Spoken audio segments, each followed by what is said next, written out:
Breaking news है हमारे शहर कंधालू घोड़ाबारी वेझो गुरजान मोहम्मद चांडियो में नींगर वाह में बुढ़ी फौत थी वियो आहे। ख़बर हमारे शहर कंधालू अहम ख़बर है। नींगर मजू चांडियो पेर तिरकण सबब वाह में किरी फौत थी पियो आहे। लाश वाह में कड़ी अस्पताल पहुंचाया वियो आहे। अफ़सोसनाक ख़बर है हमारे शहर कंधालू घोड़ाबारी वेझो गुरजान मोहम्मद चांडियो में नींगर वाह में बुढ़ी फौत थी वियो आहे। तफ़सील मालूम कंदासीं नहमान अली ख्वाजा खां। जी नहमान अपडेट कजो। हाँ जी बिल्कुल ॿुधाइण वाला त घोड़ाबाड़ी वेझो जेको वर शहर भरिसां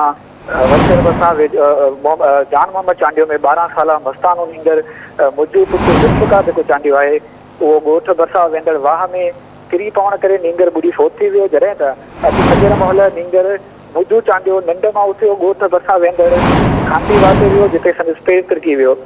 जॾहिं त वारसनि जो चवणु आहे त नींगर मुझू चांडियो मस्तानो हो जेको राति कॾहिं कॾहिं राति जो उथी घर खां ॿाहिरि निकिरी वेंदो हो।